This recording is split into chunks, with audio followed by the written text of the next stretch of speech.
Soul magic. If there's one spell that defines the peak of dark magic, it's Horcrux creation. It doesn't just target an enemy, it targets the caster's own soul. The origin goes back to Herpo the Foul, a dark wizard from ancient Greece. He's remembered as the first to discover that murder could do more than end a life. It could rip the murderer's soul apart. With a secret incantation never written down, he bound fragments of his own soul into external containers. The wizard lived on, but never whole again. That's what makes Horcruxes different from any other category of spell. Charms change behavior, transfiguration alters shape. Even curses destroy bodies. Horcrux creation corrupts the essence of identity itself. Every split tears away humanity, leaving behind a shell tethered unnaturally to objects. And here's the part that terrifies even dark wizards. It's irreversible. A stunner can be lifted, poison countered, even flesh healed. But once the soul is split, no known magic, no potion, no ritual can restore it. Dumbledore called this the darkest magic ever devised. Because in creating a Horcrux, a wizard isn't just killing another person, they're mutilating themselves, choosing to live broken forever, all for the illusion of immortality. Unforgivable curses.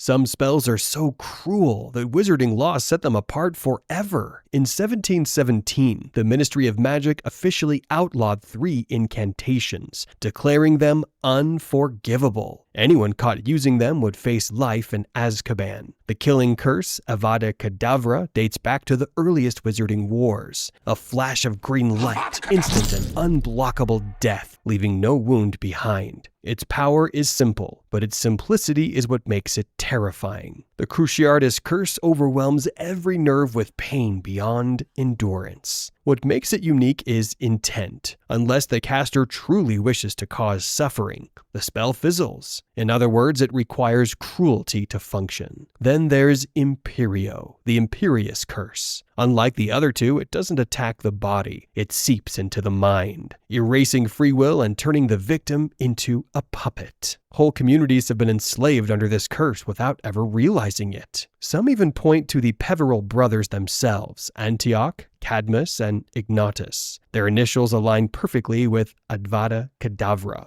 Crucio, and Imperio. While never confirmed, the idea that the same bloodline behind the Deathly Hallows also birthed the Unforgivable Curses connects the darkest magic to the wizards who once tried to master death itself. These 3 curses are feared not because they're complex, but because each one erases a core piece of humanity: life, choice, and the ability to endure. Voldemort made Avada Kedavra his signature. Bellatrix wielded Cruciatus with glee, and the Longbottom's fate remains one of the darkest reminders of what these spells can do. Together, the Unforgivables mark the line between dark magic and inhumanity itself. Pain curses. Pain has always been a weapon in the dark arts. Unlike the killing curse, which is over in an instant, pain curses linger, stretching agony into the spell's very purpose. The supreme example is the Cruciatus Curse. We already covered it as an unforgivable, but here its role is different. It shows how pain alone, without killing, can shatter minds and reduce victims to silence. Other spells take pain in creative directions. The Flagrante Curse lined the Lestrange Vault, making treasure itself burn the skin of anyone who touched it, multiplying agony the longer they tried to hold on. And then there's Dolores Umbridge's Blood Quill, a twisted enchantment that carved words into students' flesh, using their own blood as ink. The scars lasted long after detention ended. Pain curses prove one thing. In dark magic, suffering isn't a side effect, it's the goal. Mind control and domination spells. Mind control in magic doesn't always look like a shouted command. It whispers. We already covered Imperious, but here it stands as the clearest form of enslavement. Your body moves, your voice speaks, and yet none of it is you. Legilimency used without consent pries into thoughts, memories, and emotions. Voldemort weaponized it to breach Harry's mind. Snape taught the counter art occlumency. The only defense is to seal your thoughts shut. Memory can be edited too. Obliviate has existed for centuries. Gilderoy Lockhart abused it to steal other wizards wizard stories, while Hermione used it on her parents to protect them. Proof the spell isn't inherently dark, but the result can be devastating. Identity rewritten, testimonies erased. Judgment can also be bent. A confundus charm nudges perception so decisions skew the wrong way, subtle in exams, tryouts, even competitions. Victims think they chose freely. That's the horror of domination magic. It doesn't need to chain your hands to control you. It hollows the space where choices are made until you're still standing there, just not the one deciding.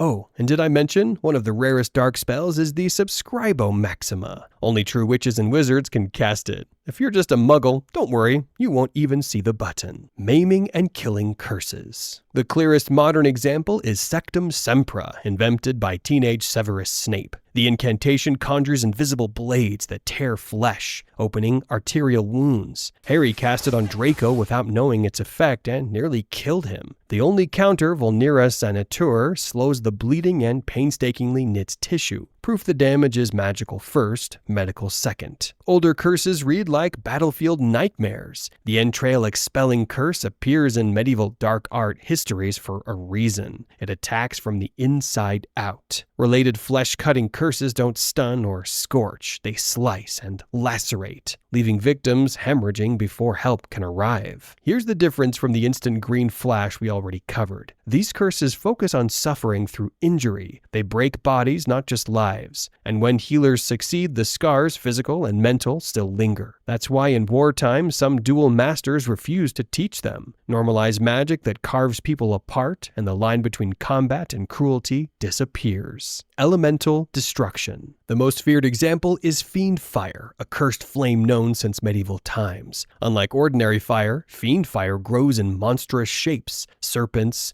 chimeras, dragons, driven by a will of their own. Once released, it expands endlessly, devouring everything until nothing is left. Voldemort considered it too unstable, which says everything. Even the Dark Lord feared a power he couldn't control. When Vincent Crabbe unleashed it in the Room of Requirement, the blaze spiraled instantly out of control. It destroyed Horcruxes, consumed centuries of hidden objects, and finally killed its caster. That's Fiend Fire's paradox. It can annihilate what seems indestructible, but it doesn't distinguish friend from foe. Elemental curses extend beyond flame. Historical accounts describe weather hexes that conjured storms, lightning strikes, and hail designed to cripple armies. Few of these survive in modern times because their chaos made them a danger to the caster's side as much as the enemy's. This category proves that dark magic doesn't always end in precision wounds. Sometimes it unleashes natural forces in ways so extreme they make even war look tame. Blood magic and sacrificial rites. Blood has always carried power in wizarding lore, but in the dark arts it becomes the ultimate currency. The most infamous example is Voldemort's rebirth in Goblet of Fire. His ritual called for bone of the father, flesh of the servant, and blood of the enemy forcibly taken. Harry's blood broke Lily's protection in one sense, letting Voldemort touch him, but it also tied Harry's life to his. That single ritual rewrote the balance between them. Not all blood spells are corrupt. Dumbledore leveraged Lily's sacrifice into blood wards at Privet Drive. As long as Harry could call Petunia's house home, Voldemort could not touch him. Here, blood freely given created protection stronger than any shield charm. And sacrifice reached its clearest form in Deathly Hallows, when Harry willingly walked into the forest. By offering his life, he extended protection to every defender at Hogwarts. Voldemort's spells lost their full strength because blood had been given, not stolen.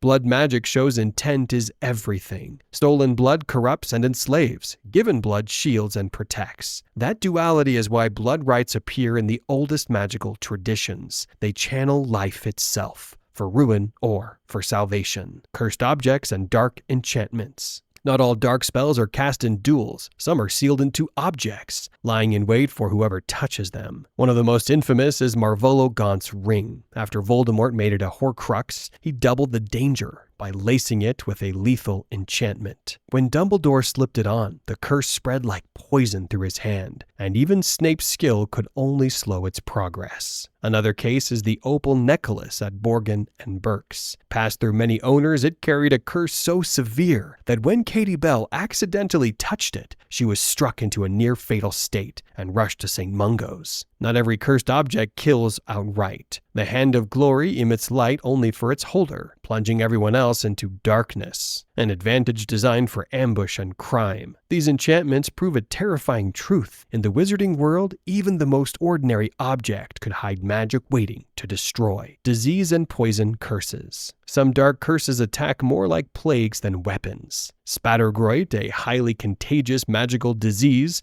is believed by some historians to have originated from dark spell work. Covered in painful pustules and sometimes fatal, it was feared not just as an illness, but as a curse that could sweep through whole communities. Poisons could also be woven into objects. While Nocturne Alley thrived on cursed trinkets, some of its wares carried enchantments that mimicked venom, weakening victims slowly until healers struggled to identify the source. Unlike the green flash of Avada Kedavra or the fire of Fiendfire, these curses work invisibly. They spread out, corrupt, and kill over time, creating paranoia even among the healthy. In war, fear of disease could be just as powerful as the curse itself. Transformation and corruption curses. Some dark curses don't just harm the body, they remake it. The clearest case is lycanthropy, a curse spread through a bite of a werewolf. Fenrir Greyback embodied its darkest use, targeting children to ensure generations of families carried the curse. Other transformations twisted victims into grotesque shapes or left lasting disfigurations. They weren't temporary transfigurations, but permanent corruptions. Unlike Fiendfire, which ravages the environment,